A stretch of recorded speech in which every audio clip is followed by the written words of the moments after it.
आज से कई हजारों वर्षों पूर्व लोगों को लगता था कि सूरज आता है, सूर्योदय होता है और शाम को संध्या होते होते सूर्य वापस चला जाता है। लेकिन फिर वैज्ञानिकों ने रिसर्च की और रिसर्च करके बताया कि सूरज न आता है न जाता है। सूरज वहीं का वहीं है, एक ही जगह है। सूरज नहीं घूमता बल्कि हमारी धरती घूमती है, पृथ्वी घूमती है। जब पृथ्वी घूम के सूर्य की तरफ उसका मुख होता है तो एक भाग में पृथ्वी के दिन हो जाता है और जिस तरफ विपरीत मुख होता वहाँ रात होती है। अभी यहाँ भारत में दिन हो रहा है, इसी समय अमेरिका में रात हो रही है। तो जब वैज्ञानिकों ने सिद्ध किया तब समझ में आया कि सूरज न आता है न जाता है, पृथ्वी घूमती है। वैसे ही भगवान आए गए, ये सब बाहरी बातें हैं। भगवान थे, भगवान हैं और भगवान रहेंगे। भगवान के आने जाने के, अगर कृष्ण धरती पृथ्वी छोड़ करके चले भी गए गोलोक, तो इसका मतलब ये नहीं भगवान आज नहीं है, आज भी भगवान है। अगर आज हैं और कोई व्यक्ति ये तर्क करे अगर हैं तो हमको दिखाओ, तब तो हम माने। अब यही तर्क कोई अंधा व्यक्ति करने लग जाए जिसके पास आंखें नहीं और वो तर्क करे कि उजाला होता ही नहीं है, होता है तो हमको दिखाओ, तो उसकी तर्क तो बेकार है ना। उजाला तो है पर तुम्हारे पास आंखें नहीं, तो इसमें तर्क करने की क्या आवश्यकता है। ठीक वैसे ही भगवान तो थे, हैं, रहेंगे, लेकिन हमारे पास भगवान को देखने के लिए वो दृष्टि नहीं है जिस दृष्टि से, भगवतीय दृष्टि से भगवान को देखा जाता है। इसी कारण से भगवान की जो उपस्थिति है वो न कभी खत्म होती है न जाती है, वो हमेशा भगवान हमारे साथ विराजमान है। बस दिव्य दृष्टि प्राप्त करके सत्संग के माध्यम से भगवान को देखने का प्रयास करना चाहिए। तो श्रीमद् भागवत क्या देती है? भागवत जो है वो हमें वही दिव्य दृष्टि देती है जिससे भगवान को जाना जा सकता है, पहचाना जा सकता है। उसी दिव्य दृष्टि का संचार सत्संग करता है, संत करते हैं, सद्गुरु करते हैं, जिससे हम भगवान को देख सकें। और अगर नहीं भी दिखाई दे रहे तो इसका अर्थ ये नहीं कि होते नहीं है। हवा दिखाई नहीं देती पर होती है, ऑक्सीजन दिखाई नहीं देता पर होता है, दर्द दिखाई नहीं देता। अब किसी को पाँव में चोट लग जाए और वो कहे कि मुझे बड़ा दर्द हो रहा है, आप कहो दर्द कैसा होता है, दर्द का क्या रंग होता है, दर्द की क्या शेप साइज होती है, तो कोई बता सकता है? हाँ या नहीं?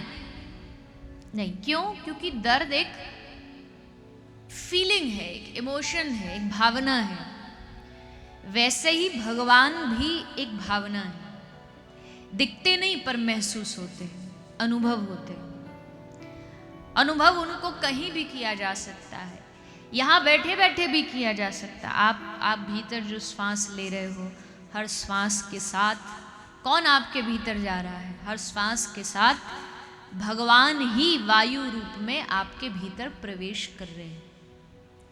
जो इसको समझ गया वो योग साधन सब समझ गया, और जो इसको नहीं समझ पाता वही फिर यहाँ वहाँ भगवान को ढूंढते हुए घूमते और उनको कहीं भी भगवान नजर नहीं आते। इसलिए भगवान को अनुभव करना चाहिए, समय समय पर यह एहसास करना चाहिए कि भगवान हमारे आसपास है, हर रूप में। अच्छा, एक बात और है, भगवान अगर कभी हम पर कृपा करने के लिए आते भी हैं तो ऐसा ज़रूरी नहीं कि वो बंशी धारण करके, मोर मुकुट पहन करके, पीतांबर पहन के तभी आएंगे, किसी भी रूप में आ सकते। मानव रूप में आ सकते हैं, संत रूप में आ सकते हैं, गुरु रूप में आ सकते हैं, किसी भी रूप में भगवान हमारे सामने आ सकते हैं, बस आपको उनको पहचानना है। और उसी पहचानने में हम चूक कर जाते हैं। हमें लगता है भगवान जब उसी रूप में आएंगे, विराट रूप में, तभी हम मानेंगे कि भगवान आए हैं, पर ऐसा नहीं। भगवान कदम कदम पर अनुभव कराते हैं। कोई अचानक से आप कहीं जा रहे हो, रास्ते में कोई साधु, कोई संत मिल जाए, तो इसका मतलब क्या है? बड़ा सीधा सा मतलब है, संत मिले हैं यानी भगवान ही संत रूप में आज आपको दर्शन देने के लिए पधारे। पर हम पहचानने की बजाय उल्टा साधुओं का अपमान कर देते हैं। घर में कोई संत रूप में आ जाए भिक्षा इत्यादि मांगने के लिए, तो कई मैया होती हैं, देती तो कुछ नहीं, उल्टा खूब सुनाती हैं।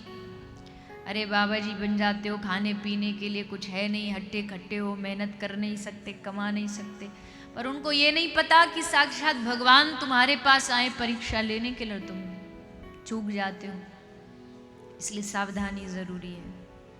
भगवान अनुभव का विषय है, तो होते तो सदा हैं भगवान, पर कभी कभी सशरीर रूप में अवतार ग्रहण करते हैं, और भगवान ने आज वही किया।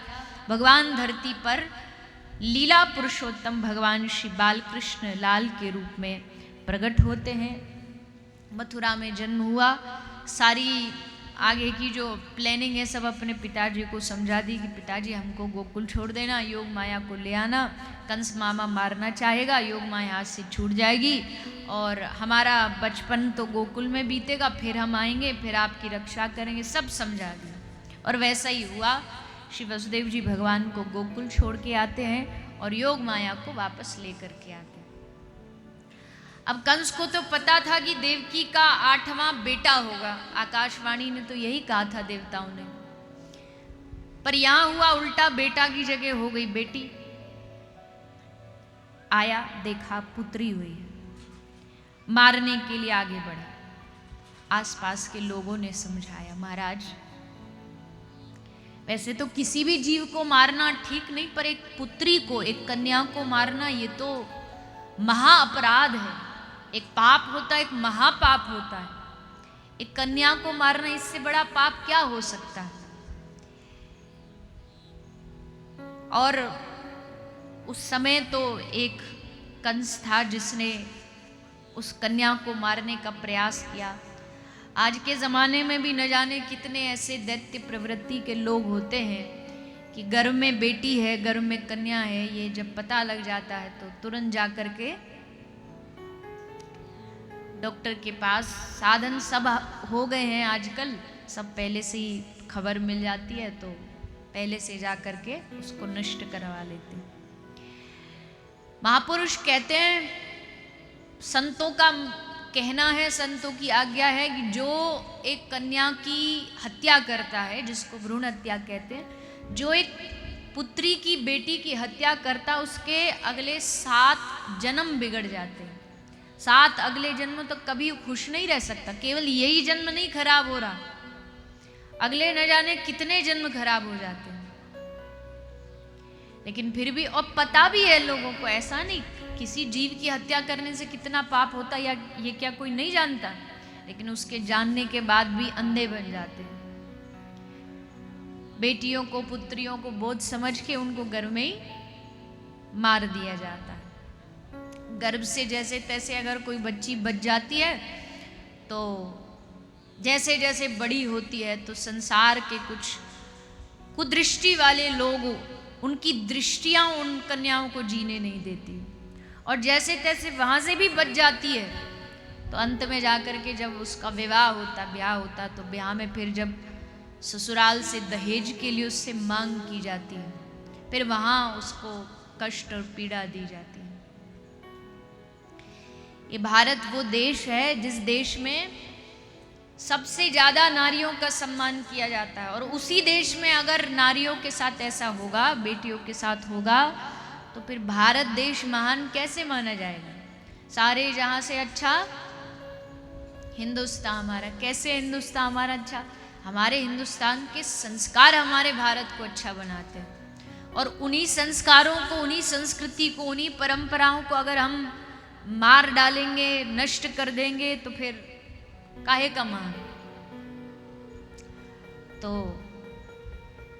वैसे तो आप सब सत्संगी हो, सत्संग से जुड़े हो, तो कोई ऐसा गलत कार्य मुझे नहीं लगता करते होगे, पर कोई ऐसा हो या किसी की जानकारी में ऐसा कोई हो तो उनसे प्रयास करिए, समझाइए कि भैया ये पाप मत करिए। बोले नहीं बेटी है, खर्चा लगेगा। अरे खर्चा भगवान देंगे ना। सब जीव को भगवान इस दुनिया में जब भेजते हैं तो सबका भविष्य खुद निर्णय करके भेजते हैं। क्या होगा, कैसे होगा, वो सब अपने आप हो जाएगा, आप उसकी चिंता न करो। और आज के ज़माने में तो बेटियां भी किसी पे बोझ थोड़ी। पहले तो फिर भी शिक्षा जब नहीं होती थी तो समझा जाता था कि बेटी, पर आज के ज़माने में तो जो पुरुष कर सकता वो नारी भी कर सकती है, कमा सकती है, परिवार पाल सकती है, घर चला सकती है, सब काम कर सकती है। तो उसमें किसी प्रकार का भेदभाव नहीं करना चाहिए। भेदभाव करोगे तो फिर परिवार भी नष्ट होगा और हमारी परंपराएं भी नष्ट होगी। उसमें भेदभाव मत करिए। बेटियों को भी बेटों जितना आगे बढ़ने का मौका दीजिए। अगर बेटों को पढ़ने के लिए भेज सकते हो अच्छे कॉलेज में, स्कूल में, तो बेटियों को भी भेजिए। वहाँ ये मत सोचिए कि ये तो पता नहीं ये शब्द ही किसने चलाया, ये तो पराया धन है, पराया धन है, पराये घर चली जाएगी। अरे तो वहाँ जाकर के भी तो उसकी शिक्षा, उसका जो बचपन उसे आपने दिया वो सब काम आएगा। इसलिए ये सब बातें आज के ज़माने में ठीक नहीं होती। पूर्ण शिक्षा बच्चियों को दीजिए ताकि वो किसी से भी पीछे न पिछड़े और उनका सम्मान करिए। घर में किसी भी प्रकार का भेदभाव पुत्र और पुत्री में, समाज आगे बढ़ रहा है वो तो ठीक बात है, पर अभी भी समाज के कुछ कुछ ऐसे हिस्से हैं जहां ये होता है। इसलिए ये बात कहना जरूरी हो जाता है ताकि लोग इस बात को समझें। तो सबने कंस को समझाया, महाराज क्या कर रहे हो, लोग क्या कहेंगे, पर कंस के सर पे तो एकदम भूत सवार है। पकड़ा योग माया के पैर को, चारों तरफ घुमाया, धरती पर फेंकने ही वाला था कि योग माया हाथ से छूट गई। इधर उधर डर के मारे देखा तो साक्षात देवी दुर्गा सामने योग माया रूप में खड़ी है और कह रही, अरे मूर्ख, मुझे मारेगा तू? इतनी सामर्थ्य है तुझ में मुझे मारने की? तेरा मारने वाला तो कहीं और जन्म ले चुका, अब तू बस उसको ढूंढता रहे और तेरी मृत्यु अब निश्चित है। ये कह करके योग माया अदृश्य हो जाती है। अब तो कंस को वैसे ही पहले से डर था, ऊपर से योग माया ने ये और बता दिया कि तेरा मारने वाला कहीं जन्म ले चुका। अब तो महाराज कंस की रातों की नींद उड़ गई। कहते रात को जब सोता तो सपने में भी उसको काली दिखाई देता, अब हम जाने वाले, अब हम मरने वाले। ये हालत थी कंस की। पर उधर गोकुल में क्या दशा थी, गोकुल में क्या चल रहा था? बोले गोकुल के आनंद का तो पूछिए मत। अरे जिस घर में, जिस परिवार में, जिस स्थान पर, जिस वृंदावन में साक्षात भगवान ने जन्म लिया हो, साक्षात भगवान प्रगटे हो, उसके आनंद की तो भला क्या सीमा। सारे ब्रज में हल्ला मच गया, सारे ब्रज के घर घर में, कोने कोने में ये सूचना पहुंच गई कि नंद के आनंद भयो। बोल दो, और जोर से बोल दो। सारे ब्रज में सूचना पहुंची कि नंद बाबा के घर आनंद भयो है, लाला भयो है, ठाकुर जी प्रगटे हैं। सब बड़े आनंदित है गए। नंद बाबा, यशोदा मैया तो महाराज फूले नहीं समारे। अजी बुढ़ापे में जाके लाला भयो, और वो भी लाला कोई ऐसो वैसो लाला ना भयो, जगत के स्वामी, जगत पिता सच्चिदानंद घन आज बालक बन के बाल स्वरूप में मैया के आंगन में प्रकट भये है। कितनी प्रतीक्षा करी, कितनी मनोकामना मांगी। यशोदानंद बाबा ने भले ना मांगी कि हमको बेटा हो जाए, पर जितने और ब्रज के लोग थे ना, सब ने मांगी कि हमारे बाबा के घर लाला है जाए, मैया के घर लाला है जाए। तो जीवन होना तो ऐसा हो, कर्म ऐसे हो कि तुम्हारे सुख की मांग तुम्हारे पड़ोसी करें। पर हमारा तो उल्टा है, सुख की मांग नहीं करते, पड़ोसी किसकी मांग करते? क्योंकि हमारा व्यवहार, अब इसमें दोनों तरफ की बात है, हमारा व्यवहार भी यशोदा जैसा होता जो सबको यश दे, तो शायद हमारे लिए भी सब कहते भैया इसको भगवान हमेशा खुश रखे, इस पर कृपा करके रखे। पर हमारे साथ उल्टा होता, भगवान से मांगते भगवान इसको बर्बाद कर दे। एक कथा में सुनाते ना, ऐसे ही कोई शास्त्रीय कथा नहीं है, ऐसे ही विनोद में सुनाते हैं कि बाबा भोलेनाथ जी को एक आदमी तप करता है, तपस्या कर, बड़ा घोर तप करता है, 2-3 महीने तक तप किया उसने लगातार। तो बाबा विश्वनाथ प्रकट हो गए, बोल बेटा क्या चाहिए, हम तुझ पर बड़े खुश हैं, तो बता तुझे क्या चाहिए। तो वो तो बहुत कुछ सोच के आया था घर से कि ऐसा मांगेंगे वैसा मांगेंगे, पर कहानी में आ गया ट्विस्ट। और ट्विस्ट ये था कि भोलेनाथ जी बोले बेटा जो तू मांगेगा वो तुझे हम दे देंगे, पर हमारी शर्त यह है कि जो भी तू मांगेगा तेरे पड़ोसी का उसका डबल हो जाएगा अपने आप। अब बता तुझे क्या चाहिए। अब तो महाराज तो पानी पानी हो गया कि ये तो सब अनर्थ हो गया। अरे भैया मेहनत करें हम, तपस्या करें हम, तप करने आए हम, और मौज ले पड़ोसी। भोलेनाथ जी समझ गए कि बेचारा बच्चा कंफ्यूज है, तो भोलेनाथ जी बोले बेटा जा, आराम से टेक योर टाइम, घर जा, आराम से जा कर सोच विचार करके फिर जब तेरा डिसाइड हो जाए तो तू डमरू बजा देना, हम आ जाएंगे। तो घर चला गया। अब रात भर उससे नींद नहीं आती, ये सोच के क्या मांगू। सोच रहा है 1 करोड़ मांग लूंगा तो इसके बैठे बैठाए 2 आ जाएंगे, क्या फायदा। 1 घर मांग लूंगा इसके 2 हो जाएंगे, हम 1 गाड़ी मांगेंगे इसको 2 हो जाएंगी, 1 बेटा मांगे इसके 2 हो जाएंगे। ओ ये तो सब गड़बड़ है। सोचता रहा, 1 दिन 5 दिन 10 दिन 15 दिन हो गए। 15 दिन बाद उसने हिम्मत करके बुलाया भोलेनाथ जी, डमरू बजाया। भोलेनाथ जी आ गए, बोले बेटा सोच लिया? हाँ प्रभु सोच लिया।